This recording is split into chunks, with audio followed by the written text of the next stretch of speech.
Hey, hi, hello, and good afternoon. My name is Amanda, and welcome to my channel. Today I'm going to be talking about my current work in progress. It is a young adult paranormal / spiritual trilogy that is set in Montana in 1994 to 1997.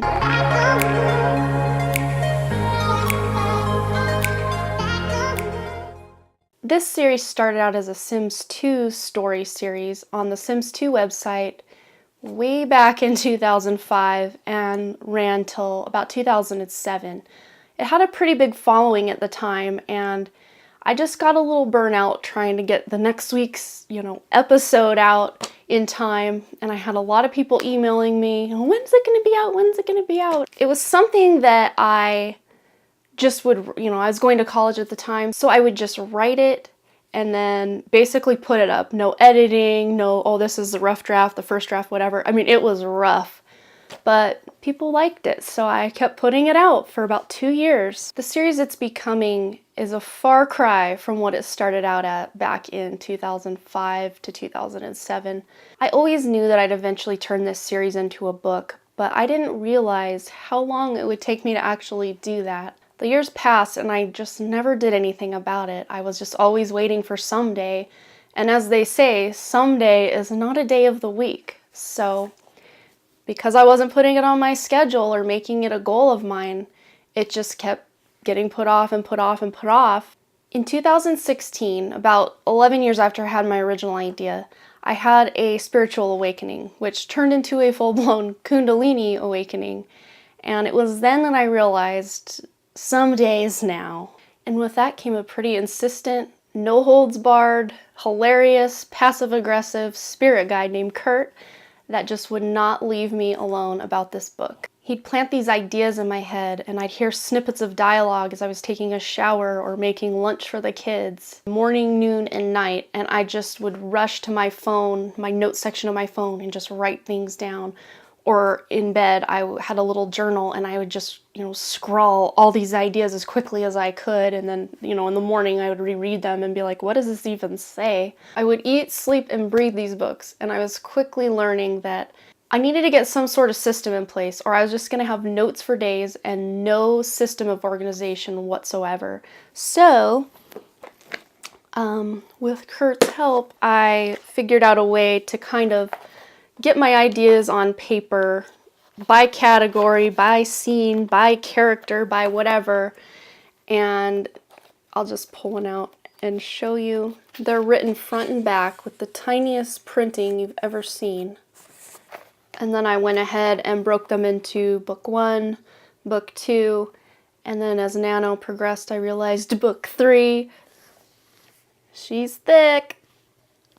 I started writing all this stuff down in the note cards in, I want to say, October of 2016. So from 2016 to 2018, I just kept writing every little thing I could in the category it went in my note card box. But I wasn't doing much writing, and that's a problem if you're trying to write a book. A big part of the reason I didn't just sit down and start writing this book was this idea was just so big, and I'd never seen a premise quite like this in any book I'd read. And there was also this fear of the unknown that I had, and this idea that I would somehow mess it up and not do it justice.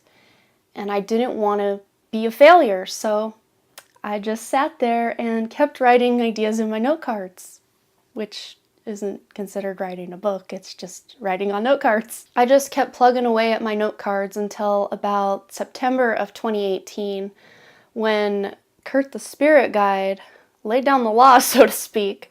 Every night I was dreaming about these books. Anytime I'd sit down and try to focus on anything else, more ideas would pop into my head, and I couldn't escape this book. And then kind of out of nowhere, I just got this burning desire to start writing.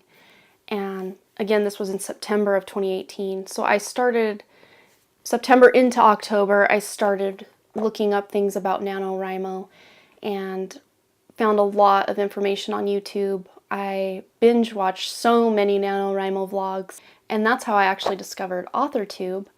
I had no idea it existed before that, and I'm so grateful that I did discover it because I've met some really cool people already and learned a lot. So come November 2018 and NaNoWriMo, I had my note cards and my outline, and I started writing. So on the first day of Nano, I hit the ground running, and I got 5,916 words that day. I was a machine. You could not stop me from writing. I wrote pretty much all day, and it was so exhilarating to finally start seeing this story come to life and have a shape to it, and not just be general ideas of, oh, this is gonna happen, he says this, she says that. I actually started putting it down into scenes, and it was really exciting to see it come to life finally, after so long of sitting in my head and out in the ether somewhere. So the first half of Nano was such a cathartic experience for me, and I was just trucking along, and I want to say it was either the 16th or the 17th of November, maybe the 18th, somewhere in there, that I realized my story wasn't just one book. I was trying to cram so many things and so much growth into one book, and it was just way too much. And because it was during Nano, I couldn't stop and re-outline, okay, this is book one, this is book two. I just had to keep going. So as I said in my introduction video, I just kind of shifted everything to the next plot point and kept on going, because you have to get those 50,000 words. You can't stop and ho and hum and research and do all these things. You just have to get the words on the page and fix it all later. So that's what I did. I finished Nano at just a little over 60,000 words, and I took December off to just kind of recover from Nano, especially because it was my first Nano. I didn't know what to expect, and I went through it, man. I put in the work and the hours and the dedication, and I came out alive. That was good. But I needed the month of December just to hang out with family and get through the holidays and all that good stuff. And then in January 1st, I picked right up where I left off and basically finished the third act of that book in January during NaNoWriMo with Evie Driver and Jenna Streety. And by the end of January, I realized what I had was a first draft. But it wasn't your typical first draft where, okay, everything's messy and okay, I don't really know what to say here, so I'll put brackets and describe things. A lot of the conflict in this book was pointing to the main conflict of now book 2. And I realized I had something pretty beautiful here, because I could slow things down and really get into my main character's head and really establish these characters before jumping into the rest of the series. In February and March, I read every craft book I could get my hands on. I have Story Genius by Lisa Cron, Save the Cat Writes a Novel by Jessica Brody. I think most of you are familiar with that one. Wired for Story, Structuring Your Novel. So I spent most of February and March immersed in craft books and re-outlining book 1. I ran it through the Save the Cat beat sheet, and Structuring Your Novel. This one was really key in helping me figure out my beats. And I did read this one before Save the Cat, and then Save the Cat really put home the fact that, yeah, I had too much written in this draft to consider it one book. So that brings us to April, Camp NaNoWriMo 2019. I already knew I had a huge mess on my hands, and I spent a great deal of April just treading water from scene to scene, reading, cutting, making notes of, okay, don't really need this anymore, this is more of a book 2 thing, and just, I did a lot of water treading and feeling like I wasn't really getting anywhere. I am part of a writing group that meets every 2 weeks, and I wanted to have something to submit, so I basically started at the beginning and really tried to solidify my opening scene and basically the first 2 chapters as much as I could, so I could submit those to the others in the group. My Camp NaNoWriMo goal this year was to hit 50 hours working on my book, and I barely hit 50. I just hit 50 and gave up like the day before Nano ended. I was just a little bit burned out. I still felt like everything was a mess and I didn't know where to go, and everything just felt so convoluted, and book 1 and 2 are just so tangled up. I just need to stop and take a breath. It's all gonna be okay. Everything that I need to know is in that draft, and the fact that it's on paper, I now have something to work with. That is much better than having everything jumbled up in my head, or once again, just stuck on these note cards with no rhyme or reason. It's messy, but it's beautiful. The fact I have something to work with is beautiful.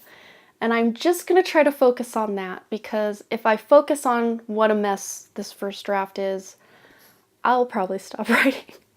That being said though, I do have quite a few scenes that can remain as is. Of course with polish, because they are still in that first draft state. But I do have quite a few scenes I'm really proud of. So I'm currently sitting at about 85,000 words, and I want this book one final manuscript to be under 80,000, preferably somewhere between 75 and 79,999 words. Somewhere in there would be nice. It's a mess, but it's beautiful, and it's chaotic, and I love it. And it's such a unique, different idea that I am so excited to bring this to life. I am so excited that I've been the one selected by the muses and the spirit guides and the ether and God and whoever to bring this story, this series to life. I'm so passionate about it. I love these characters, this story. My whole crown chakra is just tingling, just thinking about who reads this story and how it might change their life. Because isn't that why we write stories? To try to touch somebody's soul? I know that's why I write. Okay, that's enough about me, enough about my work in progress. In the comments, why don't you tell me a little something about your work in progress? I absolutely love hearing about other writers' journeys and to see how they come alive when they talk about their work in progress. It's something that you can't really talk about with people who aren't writers because they just don't get it. Go ahead and leave me a comment letting me know a little bit about your work in progress. And if you want to follow my other spiritual channel, The Done Creative, I will put a link in the description. And also, I started an Instagram last month for my writing and spiritual. It's just kind of a big cluster. But it's fun and I love it, and I'm there probably more than I should be. So if you want to add me over there, the link is in the description, and come say hi. And thank you so much for listening to me ramble on about something that is, although well-formed, still quite a great ball of mess in my head and on the page. It's still evolving, so give me some time. I'll get it figured out, okay? Okay, and so will you. If you're sitting where I am, not on my son's drum kit seat, but if you're in the same boat I am with having a really messy draft and not even knowing where to start, you're not alone. And it won't probably be the last time you're going to be in that same boat. So the only advice I have for me and everyone else is just to keep sticking with it, and you got this, girl. You got this. All right. That's enough. I said that like 4 times. Okay, I'm gonna go. Yeah. All right, bye. Get out of here. All right, bye. And I just kept on writing and writing and writing any little thing that would come to my head. Oh, my dogs are barking.